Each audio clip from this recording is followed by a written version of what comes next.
안녕하세요. 오늘도 사연 살롱을 찾아주셔서 감사합니다. 저는 결혼한 지 꼬박 3년 만에 이혼하고 현재는 5살 아들아이를 혼자 키우고 있는 워킹맘입니다. 이혼할 당시 아이는 돌이 지난 지 얼마 되지 않았을 때였는데 그래서 친정 도움을 불가피하게 받을 수밖에 없었어요. 당시 복직을 고민하고는 있었는데 남편의 잘못된 꼬임에 넘어가 복직 기회를 놓쳤거든요. 그리고 그 일은 지금 생각해도 너무 분해서 남편과 그 식구들을 미워하며 지내고 있는데요. 누가 그러더라고요. 미워하는데 소중한 인생 쓰지 말라고요. 하지만 미움도 너무 심하면 스스로 멈추기가 힘이 드는데 저는 이렇게 사연을 씀으로써 미워하는 마음을 좀 내려놓고 싶은 마음이네요. 그럼 지금부터 짧았지만 거지 같기만 했던 제 이혼 사연을 소개해 볼게요. 저와 남편은 같은 대학 동아리 선후배로 처음 알게 된 사이였어요. 그때는 그냥 선배고 후배고 별 감정 없이 지냈었는데 졸업 후 우연히 사회에서 다시 만나 전에 없던 감정을 싹 틔우게 된 케이스였죠. 그리고 그렇게 붙은 스파크는 대단했는데 인정하기 싫지만 제가 많이 남편을 좋아했어요. 전에는 그냥 후배 잘 챙기는 선배라고 생각했는데 연애 대상으로 만나보니 남편은 요즘 보기 드문 매너가 아주 훌륭한 사람이었어요. 늘 먼저 저를 챙겼고 차에 탈 때 차 문 열어주고 혹여 제가 부딪힐까 끝까지 손을 놓지 않았는데 제 주변에서도 감탄할 정도로 남편은 무의식 중에도 매너가 참 좋았어요.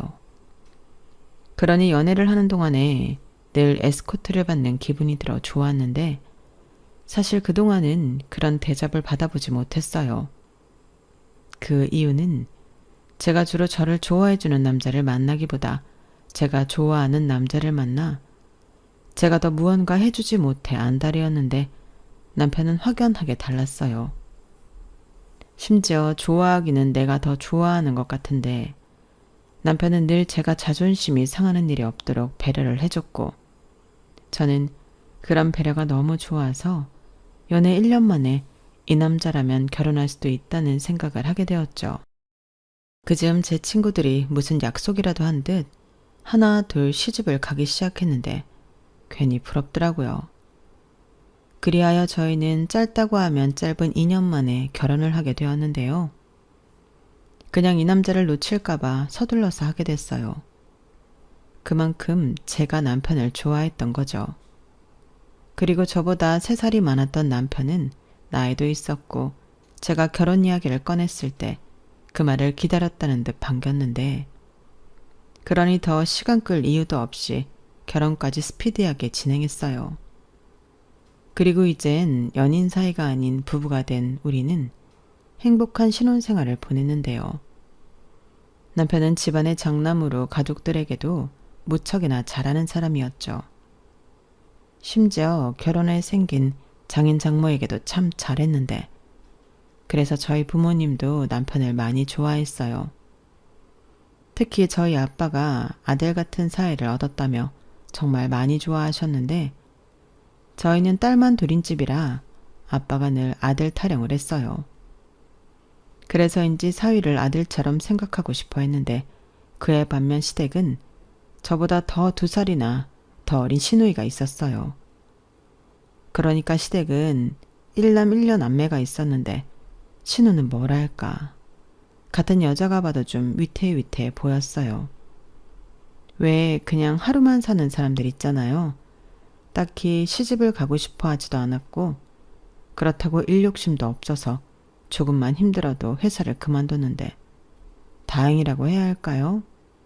인물이 반반해서 신우를 쫓아다니는 남자들은 많았어요. 그러니 그 남자들이 자발적으로 지갑을 열어 신우 생활비를 대주다시피 했는데 신우도 딱히 싫은 티를 내지 않더라고요. 다만 시부모님은 저거 저러다 덜컥 애라도 만들어 오면 어쩌나. 나는 맨날 전전긍긍한다 라며 걱정이 많으셨는데요. 처음엔 제가 무슨 말을 들은 건가 깜짝 놀랐어요. 아무리 자기 딸이 날라리처럼 남자들 만나노는 걸 좋아해도 이렇게 대놓고 덜컥 임신하고 올까봐 걱정스럽다고 하진 않을 텐데. 그렇게 따지면 시부모님도 평범한 스타일은 아니었어요.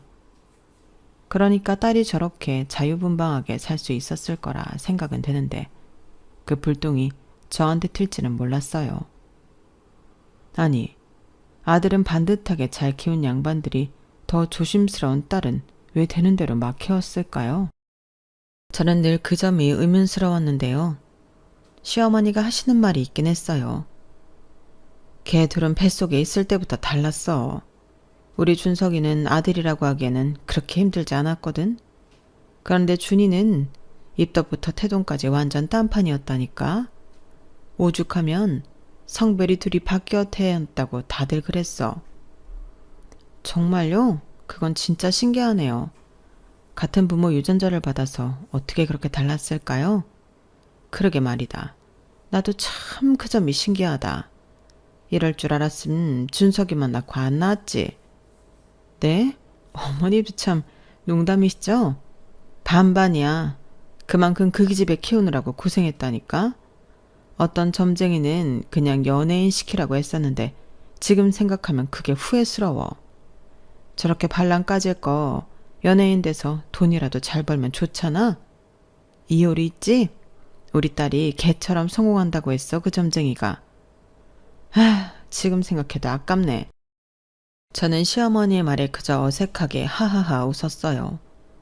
신우가 예쁘장하게 생긴 건 맞지만 그렇다고 외모가 연예인을 할 정도로 뛰어나다고 생각하진 않았거든요.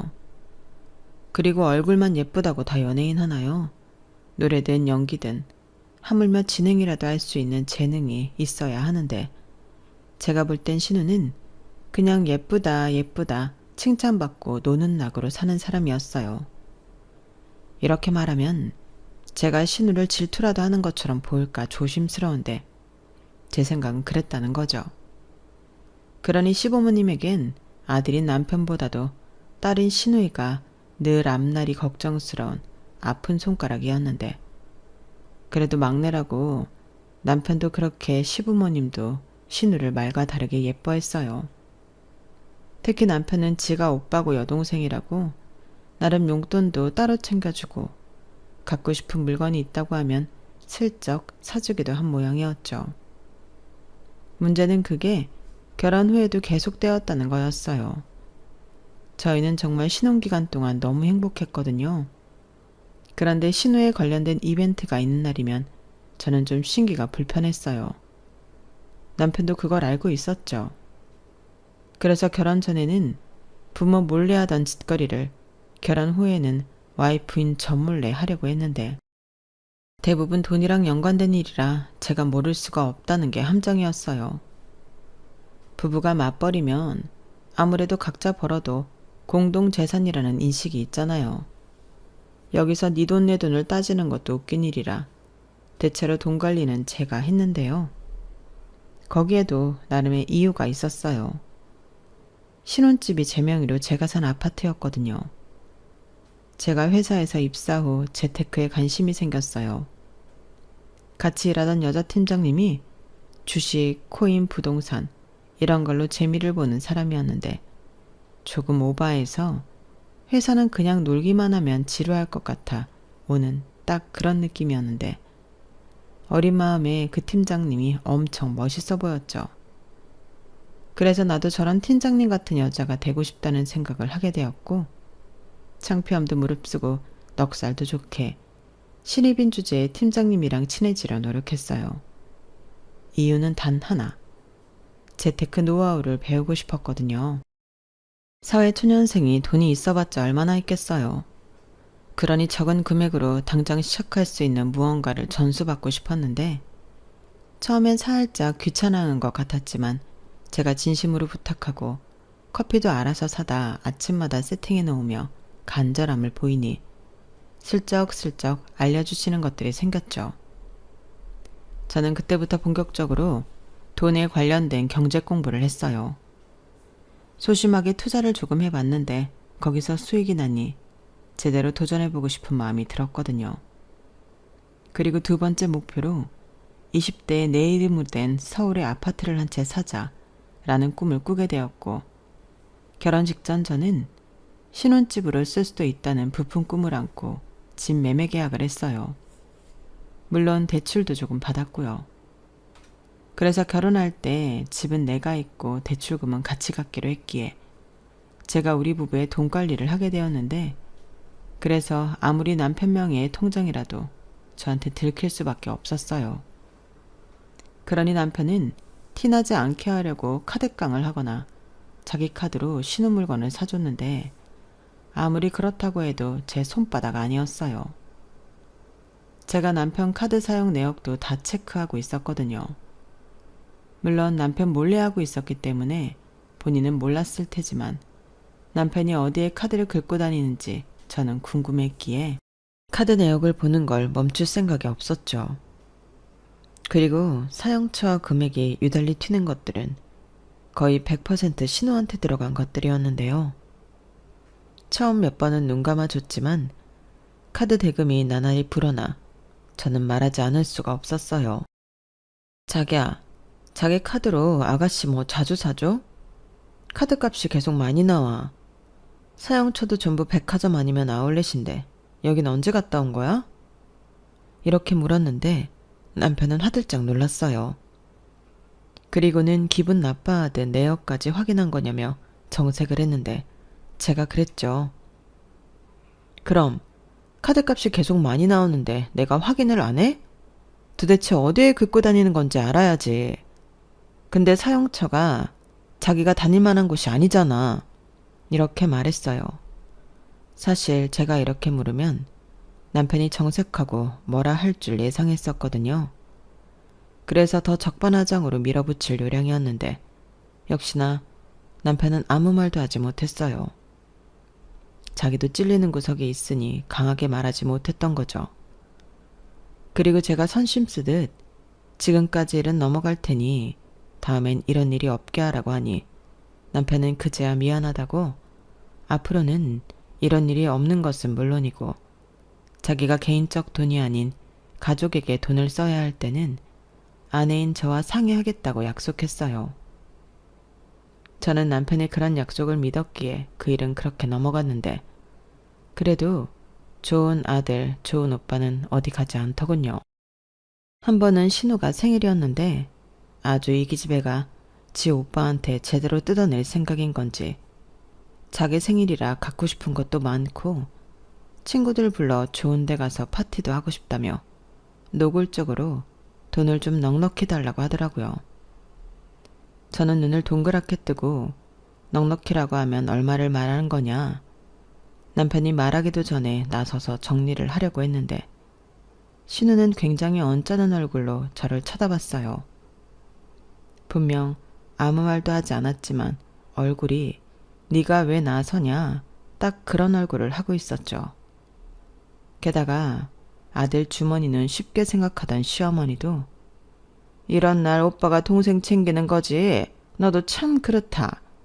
네가 우리 준석이한테 뭐라고 해서 요즘은 준이 쟤도 지 오빠 찬스도 잘 못 쓴다고 하던데 생일까지 못 챙기게 하려고?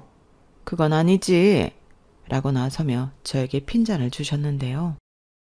남편은 그게 기회라고 생각한 건지 지갑을 꺼내서 가지고 있던 현금을 모두 신우에게 줬어요. 5만 원짜리가 6장이었는데 기가 막혔죠. 그래도 10장이 들어있었으면 그걸 다 줬을 텐데 그게 어디냐. 저는 애써 좋았던 분위기를 망칠까 허벅지를 꼬집어가며 참았는데 30만 원 정도는 오빠가 용돈을 줄 수 있는 거 아니냐 라고 생각하실 수도 있겠지만 제가 벌써 신우한테 생일이라고 20만 원을 따로 봉투로 해줬기 때문에 저는 그게 지나치게 많다고 생각했어요. 막말로 저희가 월 1,000만 원씩 버는 사람들도 아니고 시부모님도 아닌 신우 생일인데 20만 원이면 충분하다고 생각했거든요. 그런데 제 예상을 깨고 50만 원이나 주게 된 꼴이니 다다음 시어머니 생신날은 어떻게 해야 하는 건지 짜증이 났고 남편한테 앞으로는 현금을 그렇게 많이 갖고 다니지 말라고 단도리를 했었죠. 저희 남편이 제가 카드 내역을 본다는 사실을 알고 난 이후부터 카드 대신 현금을 쓰기 시작했거든요. 그리고 그걸 알았을 때는 그것도 나쁘지 않다고 생각했는데 제 생각과는 다른 문제가 있었어요. 남편은 늘 지갑에 두둑하게 현금을 뽑아갖고 다녔는데 따로 기록을 하는 것도 아니라서 어디에 얼마나 쓴지도 모르고 있더라고요. 그래서 계속 저 모양이면 그냥 내가 100만 원씩 한 달 용돈을 주는 게 맞지 않나 고민을 하고 있었는데 당시 남편 월급은 400만 원이 조금 넘었어요. 그러니까 제 기준에는 100만 원도 사실 많이 주는 거였는데 결혼 후 보니 남편 씀씀이가 생각보다 크다는 게 문제였어요.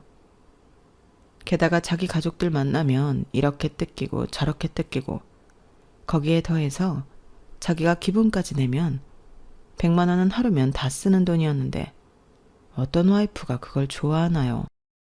당연히 저도 싫었죠. 그래서 좋았던 신혼생활 중에도 돈 문제 때문에 푸닥거리는 몇 번 했었는데 문제는 그게 잘 고쳐지지 않았다는 거였죠.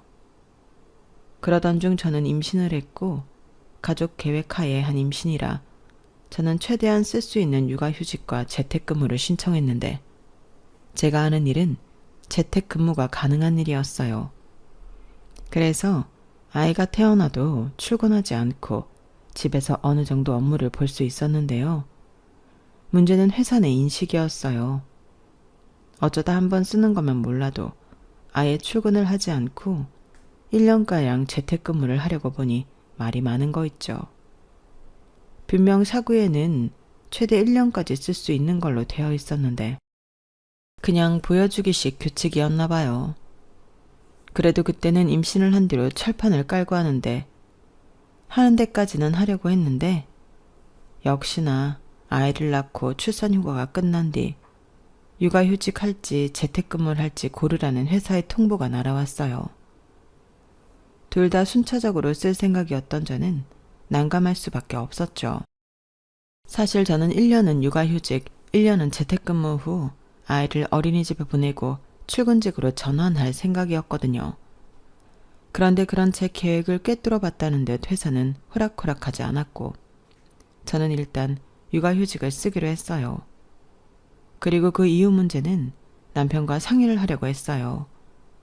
남편은 그때도 제가 하고 싶은 대로 하라며 남일처럼 말을 하는 거 있죠. 그래서 한 번은 짜증이 나길래 그럼 내가 시우 돌까지 육아휴직 쓸 테니까 자기가 시우 어린이집 갈 때까지 육아휴직 써. 자기네 회사도 육아휴직 쓸 수 있잖아. 이렇게 말했죠. 남편을 기겁을 하며 무슨 남자가 육아휴직을 써. 그러다 나 잘려.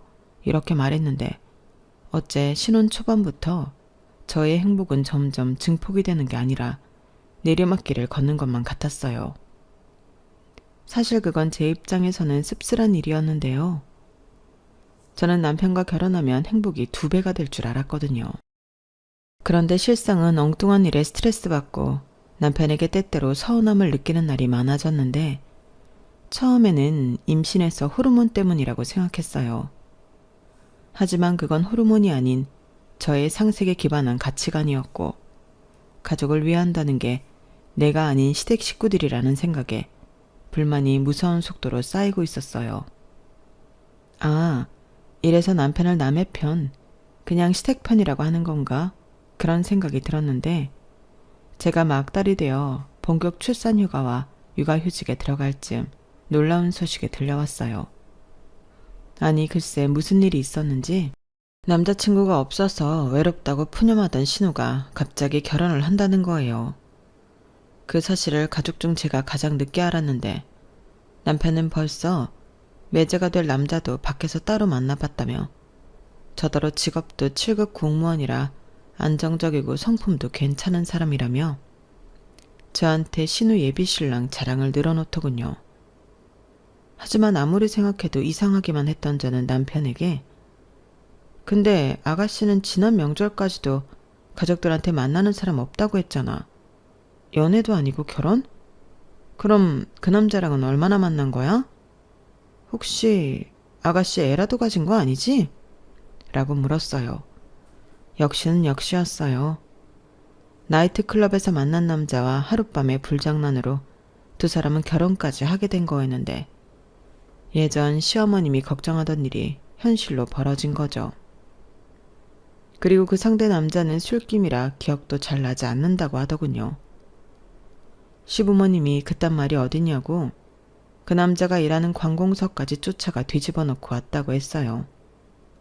그러니 그 남자가 공무원인 것도 그렇고 당연히 그런 소란 같은 게 위에까지 보고가 되어 문제가 되었나 보던데 또 저희 시어머니가 원래 은근 협박을 잘하는 스타일이라 그 남자가 어지간히 괴로웠을 거라 짐작이 되었죠. 그리고 시어머니는 계속 자기 딸 인생 망쳐놓고 네가 공무원질을 계속할 수 있을 것 같냐며 대한민국 어디서도 공무원질 더는 못하게 개망신을 시켜주겠다고 제대로 협박을 한 모양이었어요. 결국 그 남자는 울며 겨자 먹기식으로 신우한테 깨어 장가를 가게 되었어요. 거기에 사돈이들 그 집 부모님도 당신 아들이 책임질 일을 했으니 어쩔 수 있냐 알겠다며 내키진 않지만 아이를 가진 신우를 며느리로 삼기로 한 그런 분위기 같았죠. 결혼식 때 보니 그쪽 시어머니는 신우를 별로 좋아하지 않는 게 저까지 느껴질 정도였어요. 그러니 아무리 천하의 분위기 파악 못하는 신우도 그런 시어머니의 눈치는 보는 것 같았는데 그 결혼식장에서 입이 찢어지게 좋아하는 사람들은 남편과 시부모님밖에 없었어요. 그도 그럴 게 우리 쪽 친척들도 놀기만 좋아하는 신우가 무슨 재주로 9급도 아닌 7급 공무원을 낚았냐며 감탄을 자아냈는데 시부모님은 그 모습에 더 어깨가 으쓱하신 것 같았어요. 그런데요. 출산일이 임박했던 저는 오늘 당장이라도 진통이 올 수도 있는 상황 속에서 치르는 신우 결혼식이 마냥 달갑지만은 않더군요. 그래도 어쩔 수 없이 참석은 했지만 기분은 별로 좋지 않았어요. 서 있는 것도 불편하고 앉아 있는 것도 불편한데 주변에는 온통 신경 써야 하는 사람들 뿐이니 죽을 맛인 거 있죠. 하지만 남편은 자기네 식구들 챙기느라 그런 자기 와이프를 챙길 생각을 전혀 하지도 못했고 저 혼자 외롭게 끙끙 앓으며 식은땀을 흘렸는데 그래서 신우 결혼 사진 속에 저는 혼이 거의 빠진 모습이었어요. 그런데 나중에 시어머니가 사진 속 제 표정이 썩어 있다며 뭐라고 하셨는데 기가 막혔죠. 그리고 저는 정확히 이틀 뒤 아들 시우를 낳았는데요. 각오는 했지만 지옥의 문이 열렸어요. 조리원에 2주 있는 사이 신우는 신혼여행도 다녀왔고 집들이도 모두 마쳤다는데 뭐 말로는 언니 어떡하죠? 아무래도 언니 조리원에 있는 동안 집들이를 해야 할 것 같은데 미안해요. 대신 우리는 나중에 좋은 데 가서 밥 먹어요.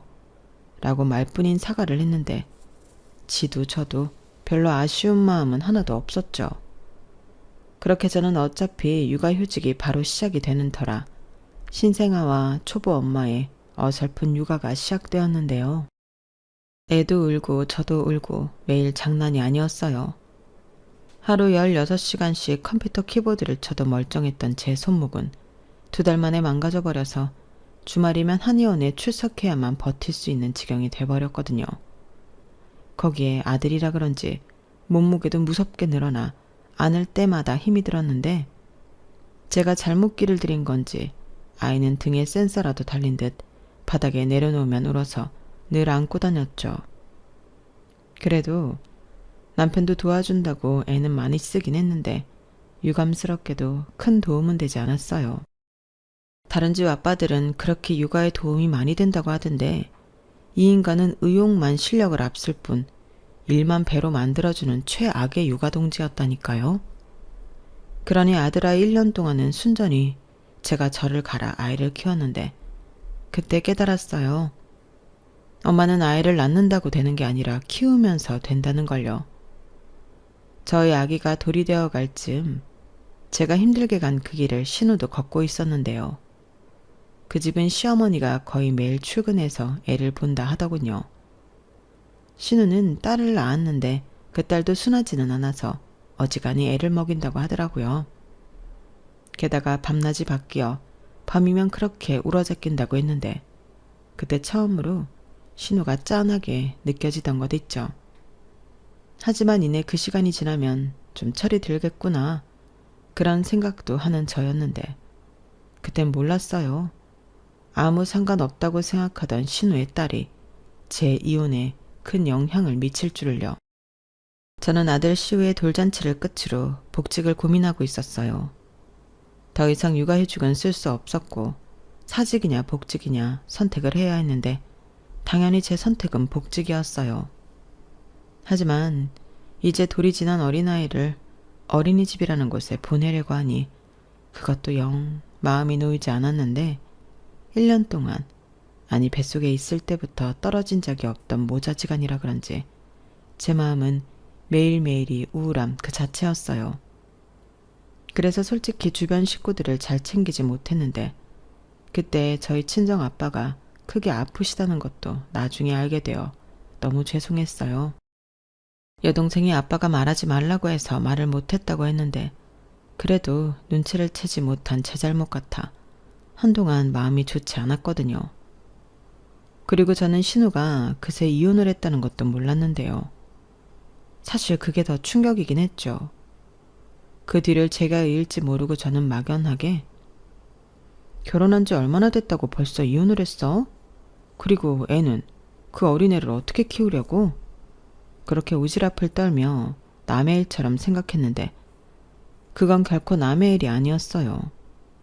물론 신우가 남이 아니니 남의 일이 아닌 건 맞긴 한데 그 불똥이 저한테 튈 줄 몰랐던 거죠.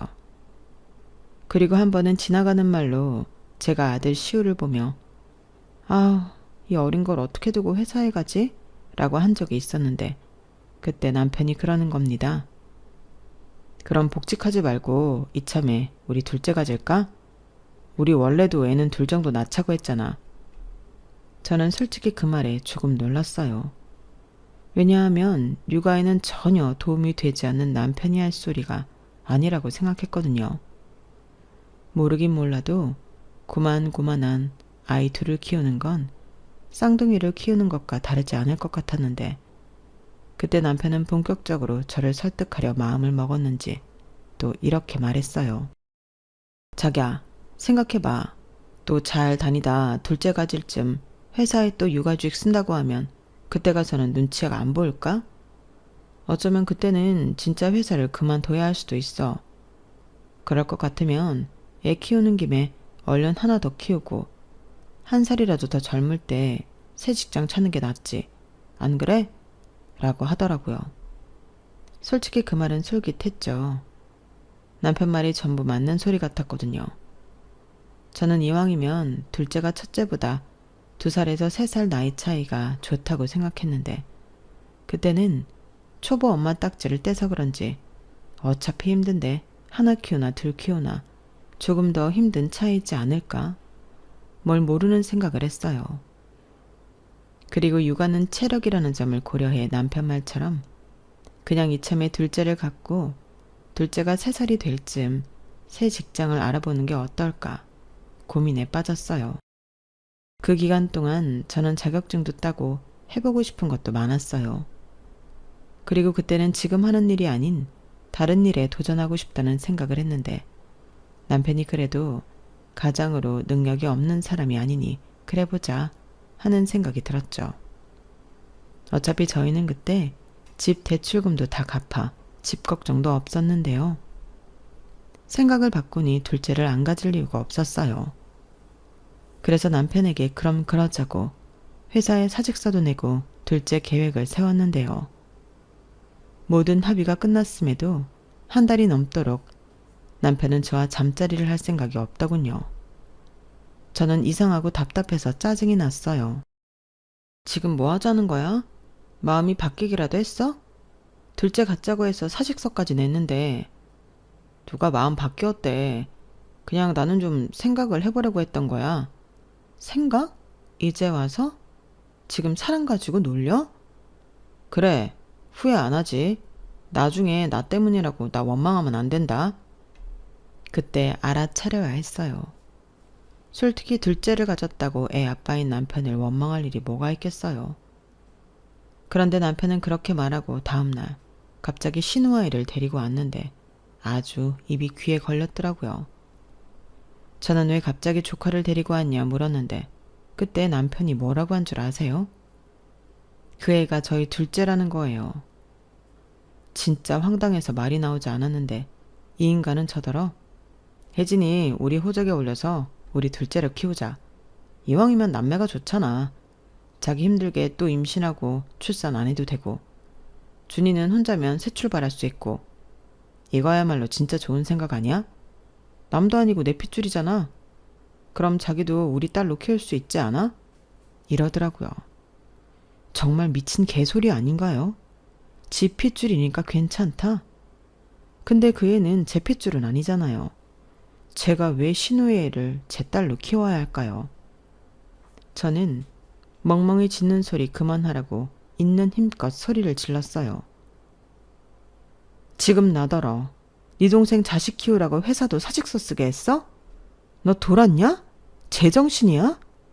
그래놓고 나한테 나 때문이라고 원망하지 말라고 했어? 저 말을 할 때는 저는 거의 제가 아니라 제 안의 악마가 모습을 드러낸 듯 정신이 혼미할 정도였는데 남편은 처음 보는 제 모습에 겁을 먹은 듯 보였어요. 남편 품에 안긴 시조카는 자지러지게 울고 다행히 저희 아들은 친정에서 봐주신다고 데리고 갔는데 다행이었죠. 그리고 저는 이 문제를 하루빨리 해결하고 싶었는데요. 저는 제가 이렇게 정색을 하면 남편이 알아서 꼬랑지를 내리고 잘못했다고 빌 줄 알았어요. 그럼 다시는 이딴 소리 하지 말라고 단단히 일러두고 이 문제를 마무리하려고 했는데 남편도 무슨 생각인지 물러날 생각이 없어 보였어요. 그래서 문득 궁금해지더라고요. 그래서 남편에게 물었어요. 그 애를 우리 호적에 올리면 아가씨는 자기 애 없이 살 수 있대? 설마 자기 동생이 그렇게 해달라고 했니? 자기 새 출발하게? 저는 거의 악에 바쳤기 때문에 거의 악을 쓰듯 그렇게 남편에게 물었어요. 그러자 남편이 잠시 우물쭈물 하는 듯 했는데 신우가 이혼을 한 이유가 있었더라고요. 저는 둘이 뭔가 안 맞아 이혼을 한 줄 알았는데 신우는 일방적으로 이혼을 당한 거였어요. 그 이유는 신우가 낳은 아이가 매제의 친딸이 아니었기 때문이었는데 아무리 애기라고 해도 생긴 것도 닮은 구석이 없었고 혈액형도 낳을 수 없는 혈액형이라 남편이 유전자 검사를 신우 몰래 한 모양이었어요. 그리고 자기 친자식이 아니라는 걸 알고 그날부로 신우에게 이혼 소송을 걸고 자기 결혼으로 위자료 청구까지 했다는 것 같았는데 신우가 돈이 있을 리가 없었죠. 그래서 남편이 저 몰래 신용대출을 받아 신우의 위자료를 대신 내줬다는데 사람이 너무 어이가 없으니까 웃음이 절로 나오는 거 있죠. 저는 거의 실성한 사람처럼 웃었어요. 그리고 이렇게 된 거 지금 다 까라고 나중에 나오면 나도 네가 나 속인 걸로 이혼 소송 걸겠다 하니 남편은 신우 결혼할 때도 자기 상여금을 빼돌려 신우 결혼 비용에 보탰다고 했는데 안 그래도 제가 상여금 나올 때가 한참 지났는데 올해는 왜 안 나오냐고 물은 적이 있었거든요. 그런데 그 돈을 저랑 상의도 없이 홀랑 신우 밑으로 털어 넣었다는데 더 들을 것도 없었어요. 저리 자기 동생을 너무 사랑해 자기 인생도 자기 돈도 다 갈아 넣겠다는 남자를 제가 어떻게 감당하나요? 특히 신우의 애를 대신 지켜주는 건 참 막말로 그 애가 마지막이라고 누가 보장할 수가 있겠어요.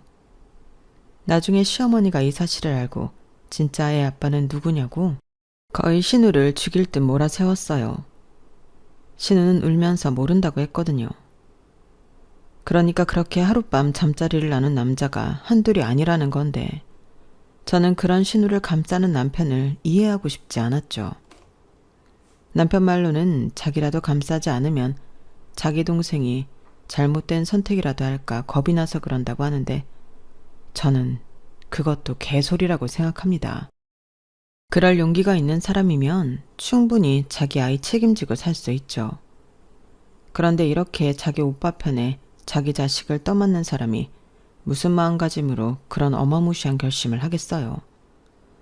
물론 남편은 자기 동생은 무조건 아니고 자기가 자기 동생 인생이 하도 가여워 조카라도 걷어주려 했을 뿐이라고 했는데 저는 믿음이 영 가지 않았죠.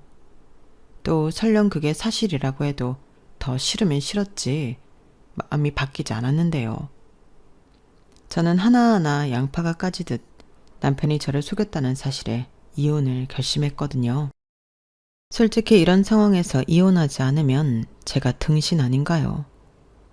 그래서 저는 하루라도 빨리 복수를 하고 싶은 마음이었는데 그래서 합의 이혼할 생각 없고 할 수 있는 한 탈탈 털어 남편에게 제대로 한 방을 먹여줄 생각이었어요. 어차피 사직서도 써서 시간도 많고 퇴직금도 들어와 돈도 있었는데 시간과 돈 있는 여자가 복수를 다짐하면 얼마나 무서운지 알려주고 싶었다랄까요. 그래서 저는 바로 이혼 전문 변호사를 찾아가 상담했고 남편이 저를 속인 점 그리고 혼인 기간 동안 저와 저희 아들이 아닌 본가 식구만 챙긴 점을 들어 정신적 피해 보상금까지 요구했는데 이혼 소장을 받은 남편은 난리가 났어요. 제가 일부러 소장을 회사로 보냈는데 근무 시간 중간에 허겁지겁 달려와 빌더라고요. 저는 그 사이 남편 짐을 야무지게 싸서 현관 밖에 내다 놨는데 그 순간만큼은 집이 제 거라는 것이 너무나도 다행스럽게 느껴졌어요. 남편은 자기가 생각이 짧았다고 신우애를 호적에 올리자는 건 취소하겠다고 하면서 이후부터는 신우와 거리를 두겠다고 했는데 저는 걔가 똥을 끊지 오빠가 어떻게 동생을 멀리하겠냐고 그냥 나랑 멀어지자고 했죠. 저는 이미 마음이 굳어버렸기 때문에 1도 미련이 없었거든요. 그러자 남편은 어떻게 그럴 수 있냐고 우리가 사랑했던 시간을 떠올려 보라고 했는데 미안하게도 제 마음은 신기하게 돌아서 버렸죠. 이래서 어른들이 정 떨어지면 뒤도 돌아보지 않는다고 한 건지 그냥 남편 얼굴 보는 것도 아니 목소리 듣는 것도 싫었는데 남편은 집 밖에 한 발자국도 나가지 않겠다며 버티더군요. 저는 하는 수 없이 친정 식구들을 불렀어요. 아빠는 아프시니까 오지 말라고 했는데 이번 일로 저희 아빠도 화가 많이 나셨는지 큰아빠, 삼촌 죄다 끌고 오셨는데 저희 친정아빠부터 친가 식구들이 운동을 한 사람들이라 몸도 좋고 힘도 세거든요. 그래서 남편은 저항도 제대로 해보지 못하고 거의 맥없이 짐짝마냥 번쩍 들려서 쫓겨나게 되었어요. 저는 그 길로 비밀번호도 바꿔버렸어요. 그뿐만이 아니라 계속 집에 찾아와 사람 귀찮게 할 것 같아서 아들 시우 데리고 친정으로 갔는데요. 남편도 어쩔 수 없이 변호사 선임의 소송을 벌였죠. 남편은 끝까지 이혼은 원하지 않는다는 주장을 펼쳤는데 저는 또다시 남편의 지나친 가족 사랑으로 피해를 볼 것이 무서워 더는 결혼 생활을 지속할 수 없음을 호소했어요. 그리고 남편이 저 몰래 돈까지 신우한테 썼다는 점도 용서가 되지 않는다고 했는데 결국 판사님은 제 손을 들어주셨죠. 대신 집 대출금을 남편도 같이 상환한 부분이 있으니 남편이 저 몰래 시댁 가족에게 돈을 해주는 건 더는 물을 필요가 없다고 했는데 대신 양육권은 저희가 있으니 저희 아들이 성인이 될 때까지 양육비 100만 원을 매달 지급하게 되었어요. 그에 반면 피해 보상금까지 바라는 건 과하다는 판결이었어요. 그건 저도 어쩔 수 없었죠. 대신 남편이 몸만 집에서 나가고 매달 양육비를 지급한다는 점을 들어 그냥 거기서 이혼 재판을 마무리 지었는데 남편은 끝까지 제 바지가랑이를 붙들고 매달렸어요. 그러게 이럴 걸 왜 그런 강 큰 생각을 했는지. 저는 남편 손에 잡힌 제 바지가랑이를 힘껏 잡아 뺐는데요. 저도 한번 마음먹으면 하는 타입이거든요. 그러자 이번에는 시부모님과 신우까지 찾아와 잘못했다, 미안하다, 돌아가며 저를 붙잡으려 했는데 시부모님은 아무래도 제 아들 때문에 그랬던 것 같더군요. 자기네 데릴 일 장손인데 제가 데리고 간다고 하니 난리가 난 거예요. 그래서 내 아들한테 그러지 말고 신우가 난 손주한테 그러시라고 이젠 남편까지 돌려드리니 온 가족이 신우 애를 잘 키워보라고 했는데요. 제 말이 좀 약이 올랐나 봅니다. 시어머니가 갑자기 자기 옷을 막 벗고 머리도 풀고 쌩 난리가 났는데 사람들이 다 쳐다보고 난리도 아니었어요. 아마 속아서 결혼까지 한 공무원이었던 전 심해부한테도 저런 모습으로 협박을 한 거였겠죠. 하지만 저는 그 모습에 쫄지 않고 바로 112에 신고를 했는데 역시 경찰을 부르니 언제 그랬냐는 듯 다시 옷을 주워 입고 멀쩡한 사람으로 돌아오더군요. 정말 어이가 없었어요. 하지만 그 추태를 본 사람이 어디 한두 사람인가요? 결국 시어머니는 경찰서에 가게 되었고 2번 다시 또 저를 위협하면 그때는 접근 금지 신청을 할 수 있다고 친절하게 알려주셨는데 그 소리는 또 무서웠나 봐요. 다행히 그날 그 난동 이후 그 집 사람들은 저한테 연락도 하지 않고 찾아오지도 않게 되었는데 남편만 양육비 보낼 때 비굴하게 매달릴 뿐이었죠. 하지만 저는 지금까지도 그 어떤 메시지에도 답장을 해준 적이 없었는데 아들 시우가 보고 싶다고 해도 저희 엄마가 아들애만 데리고 나가 보여줄 뿐이었어요. 그리고 저는 살던 집을 팔고 친정으로 들어갔는데요. 아무래도 제가 일을 하려면 아이를 봐줄 사람이 필요하니 어쩔 수 없었죠. 그리하여 못난 자식 때문에 저희 엄마가 다니던 회사도 그만두고 아이를 맡아주시게 되었어요. 엄마는 아빠도 돌보고 저희 아들도 돌보고 고생을 많이 하셨어요. 그래서 하루라도 빨리 취직하려 열심히 발로 뛰고 노력했는데요. 다행히 취직은 금방 됐죠. 전에 다니던 회사에서 친하게 지냈던 팀장님이 소개해준 곳이 있었거든요. 정말 저한테는 은인과도 같은 분이신데 지금까지 그 회사를 아주 잘 다니고 있습니다. 제가 전에 다니던 회사에서는 조금 실망하고 다른 일을 하고 싶어 했다는 걸 안 팀장님이 새로운 도전을 할 수 있도록 좋은 곳을 소개해 주셨거든요.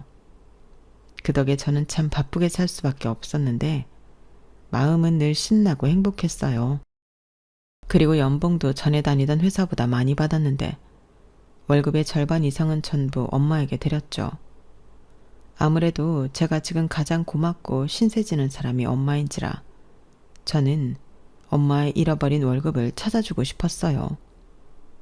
물론 엄마는 됐어. 내가 뭐 남도 아니고 내 손자 보는데 무슨 돈을 받니? 라고 했지만 저는 따박따박 엄마 통장에 돈을 보내드리고 있고 엄마가 잘 키워준 덕에 저희 아들을 건강하고 사랑스럽게 잘 크고 있답니다. 전에 살던 아파트를 팔 때 집값이 꽤 올라 차익도 봤는데 그래서 작년에 친정 바로 옆 아파트로 이사도 갔어요. 아무래도 저녁 시간만큼은 엄마가 푹 쉴 수 있도록 우리가 나가는 게 좋을 것 같았는데 아빠가 잘했다고 하더라고요. 다행히 아빠도 지금은 많이 건강이 호전되어 이젠 예전처럼 2분이 산책도 나가고 주말엔 가까운 곳에 나들이도 나가곤 하는데 부디 제가 더 열심히 벌어서 많은 효도를 할 수 있도록 저희 부모님이 오래오래 건강하셨으면 좋겠어요. 제 동생은 저를 보더니 결혼할 생각이 전혀 없다며 지금은 독일에 가서 공부와 일을 병행하고 있는데 본보기를 보여줘야 할 언니가 나쁜 영향을 끼친 건 아닐까 미안한 마음도 있지만 자기 인생 멋지게 살고 있는 동생 모습을 보면 아이러니하지만 제가 잘한 것 같은 기분도 드는데 어찌됐든 동생이 원하는 행복을 누렸으면 좋겠네요. 아울러 자기 가족만 끔찍했던 남편과 딸 하나 잘못 둬서 골치 아픈 그 집구석이 사는 동안 내내 소란스럽길 바라며 제 이야기는 여기서 마무리하도록 하겠습니다. 혹 제가 좀 지나쳤다 생각하시는 분들도 계실 수 있을 것 같아 사족을 좀 붙이자면 저는 그냥 그런 생각을 하는 남자랑 사는 게 싫었어요. 그게 이유라면 저에게 진짜 큰 이유인데 저는 제 선택을 후회하지 않습니다. 사실 후회할 게 하나도 없거든요. 회사 생활도 더 나아졌고 경제 사정도 더 좋아졌는데 제가 무엇을 후회하겠어요? 다만 우리 아들이 아빠 없이 자라 상처받고 힘든 일이 생길까. 그 점이 가장 큰 걱정거리인데 앞으로 제가 아빠 몫까지 더 열심히 살아야죠. 엄마는 강하다고 했으니 제 아들을 위해 진짜 강한 엄마가 되어보려 합니다. 그러니 저더러 잘했다 칭찬 많이 해주세요. 칭찬을 받으면 진짜 힘이 많이 날 것 같거든요. 그럼 이상 제 사연은 여기서 줄이겠습니다. 지금까지 제 이야기 귀 기울여 주셔서 감사드리고요. 항상 건강하시고 매일매일 행복하세요. 여러분들의 행복을 기원하면서 저는 이만 물러가겠습니다. 안녕히 계세요. 여러분, 사연 댓글에 응원과 현명한 조언 부탁드려요. 좋아요와 구독은 저에게 큰 힘이 됩니다. 오늘도 좋은 일 가득하세요.